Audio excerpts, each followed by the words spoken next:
What's up, everybody? So I am bringing today another history of a single style of beer. We're going to talk about the Kolsch.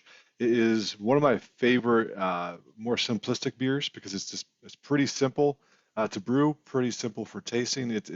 But where I find the awesomeness, the best for better lack of words, um, it just is so simple yet it just still comes out really strong as a flavorful beer, um, but it still remains so simple. So let's talk about the history first.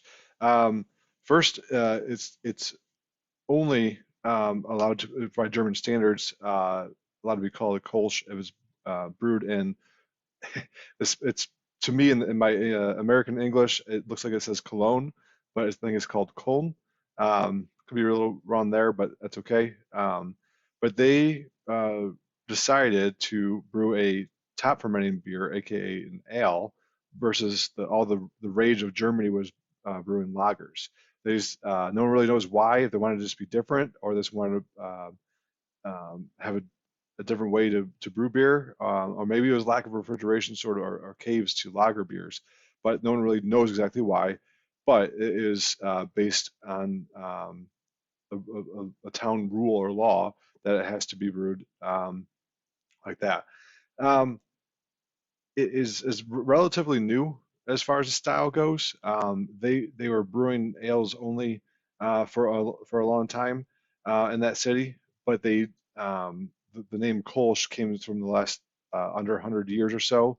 A brewery was doing those brews before World War II, and then there was a kind of a lull period where there was not a lot of brewing going on.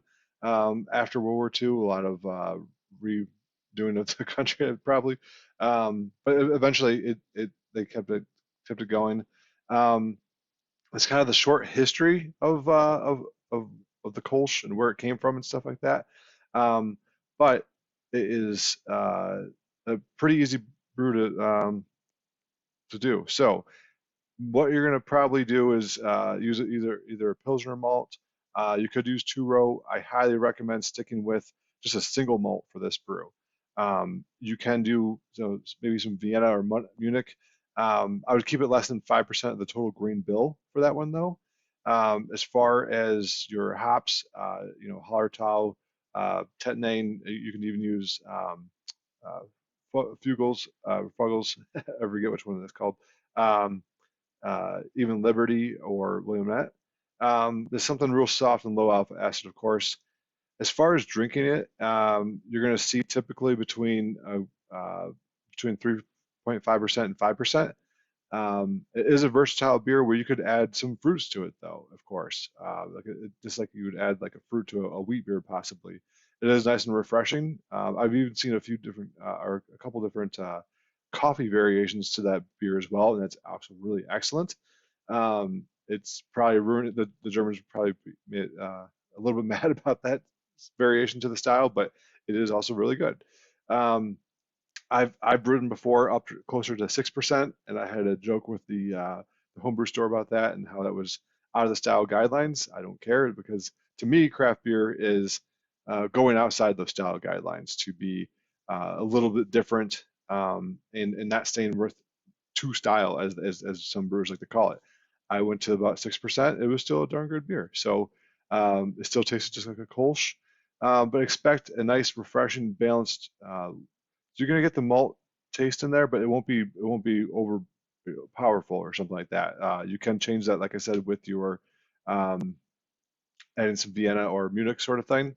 I wouldn't go over 5% at all for sure, even to style or riding outside the style guidelines.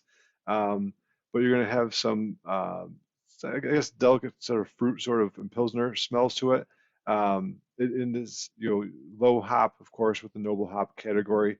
Um, as far as the finish, you're going to have like a nice crisp finish to it, just like a lager. That is another great piece of the or attribute, I guess, to the style is you can make that beer um, with your ale type equipment without having lagering equipment, which obviously is a lot more pricey in the homebrew range. So it's a way to create a crisper, nice summer beer, even spring beer. It doesn't You can drink it in the winter. Who cares? but it isn't a way to have a lager characteristic, aka like a crisp finish with ale temperatures. You can still lager this beer for a while as well. Um, a couple of things to keep in mind when you're creating this beer. You could do some wheat to add some head retention as well, but like I said, this is pretty simple beer, so there's not much more to it. But there are some good American craft beer brewers examples of this. So check out your local breweries for any Kolsch examples. I'll go ahead and shout out Witch's Hat in South Lyon, Michigan. They have a Kolsch called Three Chord Kolsch. It is really good and crisp and refreshing. Their coffee variation is called Thrash Punk. If you're able to get either of those, definitely check them out. But thanks for watching, and thanks for subscribing and liking this video. I appreciate it. And as always, leave any sort of comments of questions about this video or any suggestions for another one. Cheers. Prost.